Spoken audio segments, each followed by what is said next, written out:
The story O.F. The Bad Little Boy by Mark Twain.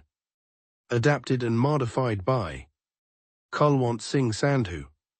The story of the bad little boy. Once there was a bad little boy whose name was Jim, though, if you will notice, you will find that bad little boys are nearly always called James in your Sunday school books. It was strange, but still it was true, that this one was called Jim. He didn't have any sick mother, either, a sick mother who was pious and had the consumption, and would be glad to lie down in the grave and be at rest, but for the strong love she bore her boy, and the anxiety she felt that the world might be harsh and cold toward him when she was gone. Most bad boys in the Sunday books are named James, and have sick mothers who teach them to say, "Now I lay me down," etc., and sing them to sleep with sweet plaintive voices, and then kiss them good night, and kneel down by the bedside and weep. But it was different with this fellow. He was named Jim, and there wasn't anything the matter with his mother, no consumption nor anything of that kind. She was rather stout than otherwise, and she was not pious. Moreover, she was not anxious on Jim's account. She said if he were to break his neck, it wouldn't be much loss. She always spanked Jim to sleep, and she never kissed him good night. On the contrary, she boxed his ears when she was ready to leave him. Once this little bad boy stole the key of the pantry, and slipped in there and helped himself to some jam, and filled up the vessel with tar so that his mother would never know the difference. But all at once a terrible feeling didn't come over him, and something didn't seem to whisper to him. "Is it right to disobey my mother? Isn't it sinful to do this? Where do bad little boys go who gobble up their good kind mother's jam?" And then he didn't kneel down all alone and promise never to be wicked any more, and rise up with a light, happy heart, and go and tell his mother all about it and beg her forgiveness, and be blessed by her with tears of pride and thankfulness in her eyes. No, that is the way with all other bad boys in the books, but it happened otherwise with this Jim, strangely enough.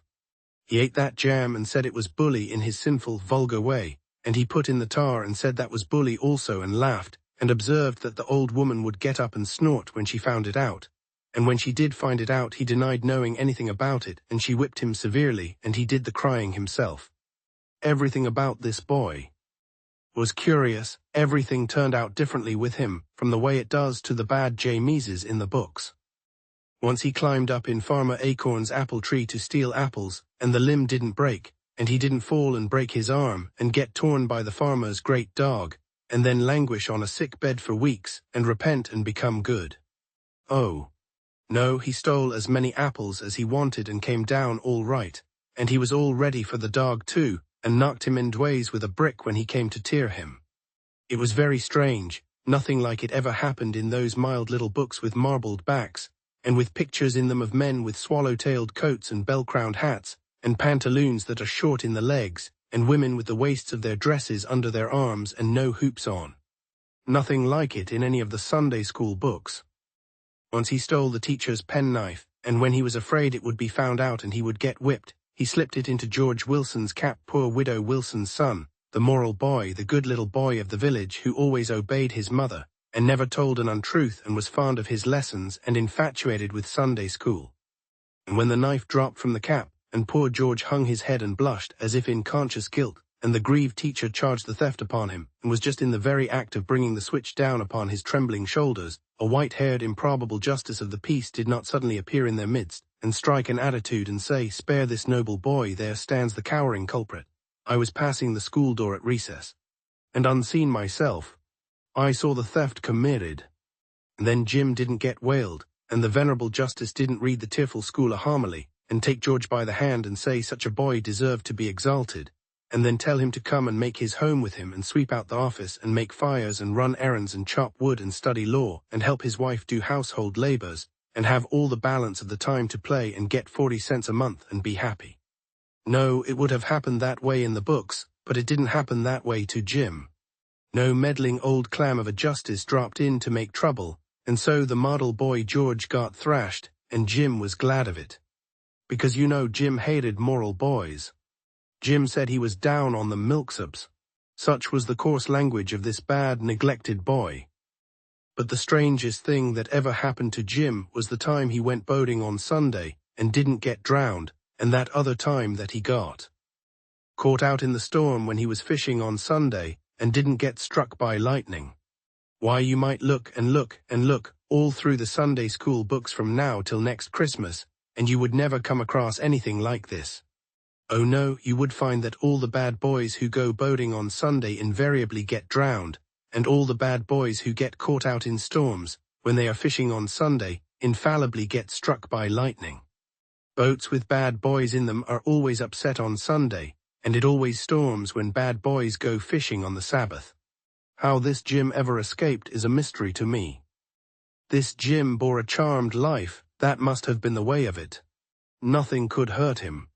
He even gave the elephant in the menagerie a plug of tobacco, and the elephant didn't knock the top of his head off with his trunk.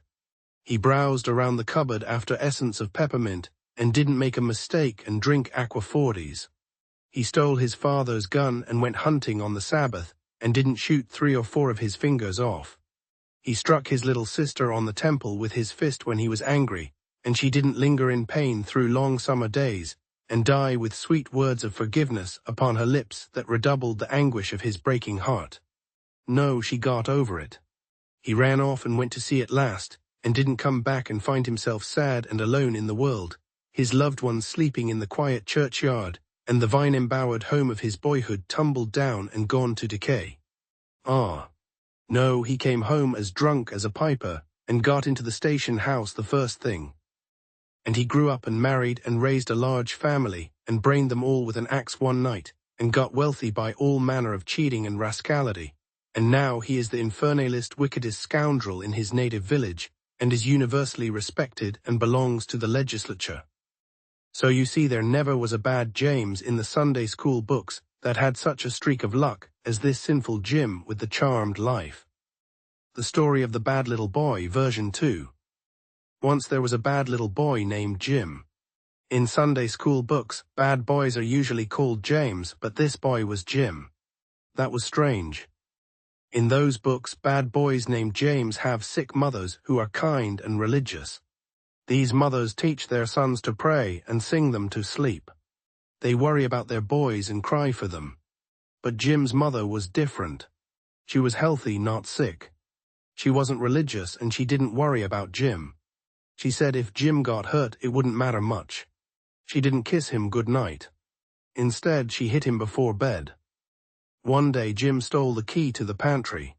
He took some jam and ate it. He filled the jar with tar so his mother wouldn't notice. In Sunday school books, bad boys feel guilty after stealing. They pray, tell their mothers the truth, and promise to be good. But Jim didn't feel bad. He liked the jam and laughed. He said, "My mother will be angry when she finds out." When she did, Jim lied and said he didn't do it. His mother punished him and he cried. Everything about Jim was different from the boys in the books. Another time, Jim climbed a tree to steal apples from Farmer Acorn. In the books, bad boys fall, get hurt, or get caught by a dog. But Jim didn't fall. He took the apples and came down safely. When the farmer's dog came, Jim threw a brick and scared it away. Nothing bad happened to him. Once Jim stole the teacher's penknife. He was afraid of getting caught, so he hid it in George Wilson's cap. George was a good boy who always obeyed his mother and loved school. When the knife fell out, the teacher thought George stole it. In Sunday school books, someone would stop the punishment and say, "Jim is the real thief." But that didn't happen. George got punished, and Jim was happy because he didn't like good boys. He called them weak. The strangest thing was when Jim went boating on Sunday.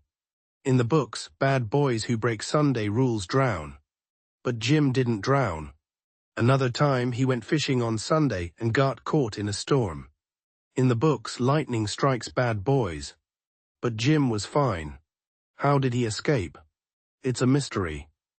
Jim seemed to have a charmed life. Nothing hurt him. He gave tobacco to an elephant, but it didn't attack him. He drank something from a cupboard, but it wasn't poison. He went hunting with his father's gun on Sunday and didn't get hurt. He hit his little sister, but she didn't die. She got better. When Jim grew up, he ran away to sea. In the books, bad boys come home sad and find their families gone. But Jim came back drunk and got in trouble. Later he married, had many children, and became very rich by cheating. Now he is a wicked man, but people respect him. He even works in the government. So this bad Jim didn't have the same luck as the bad Jameses in Sunday school books. He never learned to be good, but he still had a good life.